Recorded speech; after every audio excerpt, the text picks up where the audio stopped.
که یو سړي قصدن روژه خوړلې نو شریعت کې دا وایي چې 2 میاشتې به د هغې کفاره نیسي روژه او یو به قضا ونیسي.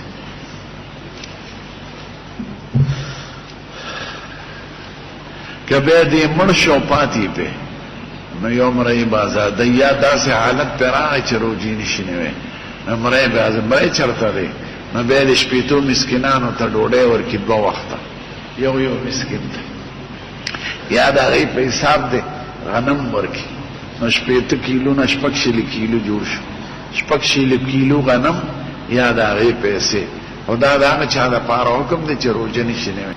زما پلار وی ډېر سخت بیمار دی که تراویح لږ کم وکړي وروستو خیر دی وروستو دې وکړي ځانله دې وکړي په ناسته دې کوي چې څومره کولی شي هغه دې وکړي.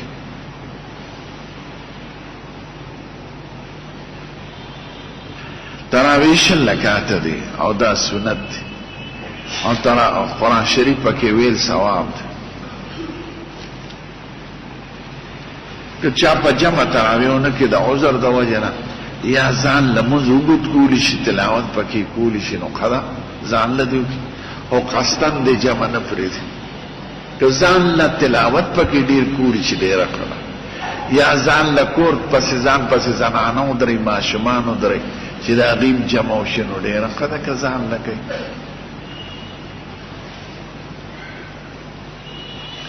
یو هندو جماعت دپاره ځای وقف کوي نو څنګه ورکولی شي خو زه د هغې علاقې مسلمانانو ته حیران یم چې هغه هندو کې دومره غیرت شته او دغې مسلمانانو کې نشته.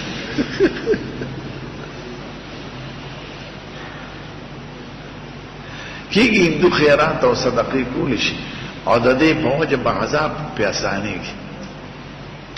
کافر که ایمان نه راوړی او صدقې او نفلونه او دا کارونه وکړي عذاب پې اسانېږي. یو کافر داسې ظالم لکه د بش پشه د هغه عذاب به ډېر سخت دی. یو کافر دی هوښیار دی نیکي کوي مسلمانانو سره صدقې کوي هندوان هم کوي د هغه عذاب به اسانې.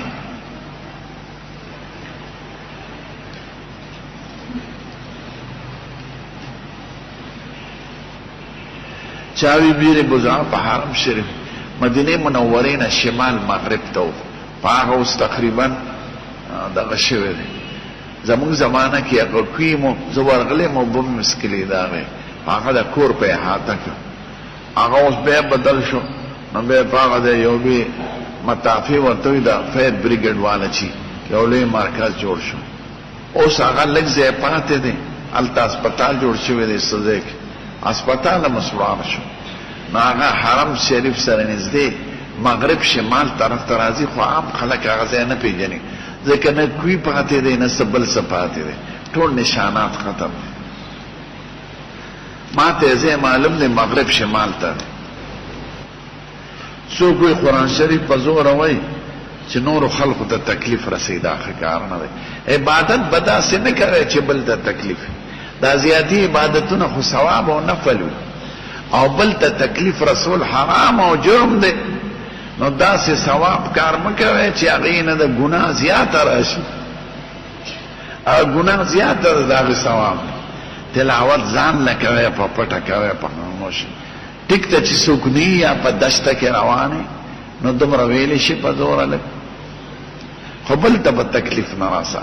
اسلام د دې څیز نه ډېر سخت مخالف دی.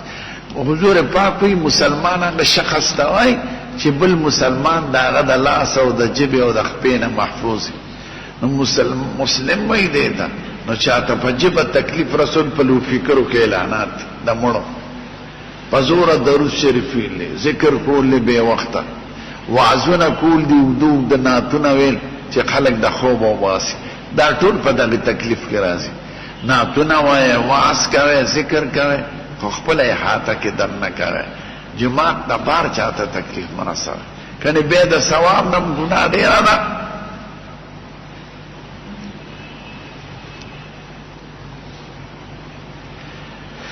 یو سړی سرکاري نوکري اعتکاف دپاره چوټي اخیستی شي که د حق د چوټۍ وي نو اخیستی شي.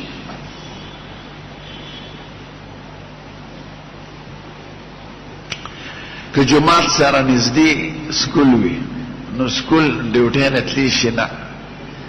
اعتکاف دې ته وایي چې جماعت ته بغیر د ضرورت شرعي یا بغیر د ضرورت طبعي نه نوځي. ضرورت شرعي دا چې غسل در باندې لازم شي نو غسل لبوځي، یا ستا په دې جماعت کې جمعه نه کېږي بل جمعې له تلی شي په اعتکاف کې مونږ به وکړي، خیر د سنت هم کولی شي، بیا به واپس راځي. او طبیعي عذر دی چې سړي له اودس ماتې ورشي متیادې ورشي نو دی وتی شي، یا د ډوډۍ راوړو څوک ني نو کور ته تلی شي. ځکه اوس په حرم شریف کې ډوډۍ نه پرېږدي، خلک هر څه ګنده کوي.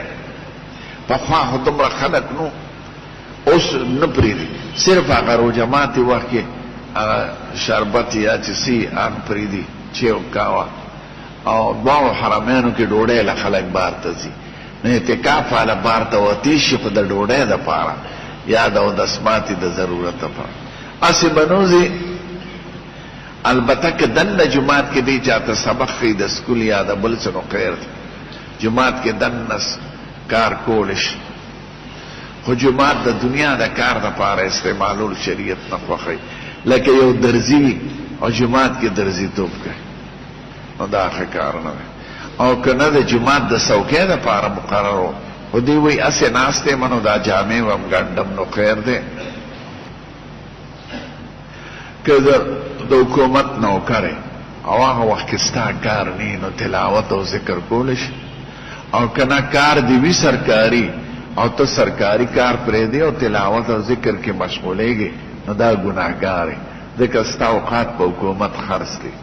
نو که د هغوی کار نه ټیک ده، او که کار وي نو کار به د عبادت دپاره نه پرېږدې، ځکه دغه عبادت نفلي دی او پتا کار واجب دی ضروری دی ته په هغې تنخواه لې، نو دا د سرکاري اوقاتو کې به نفلي او عبادتونه او ذکر ونه کوي.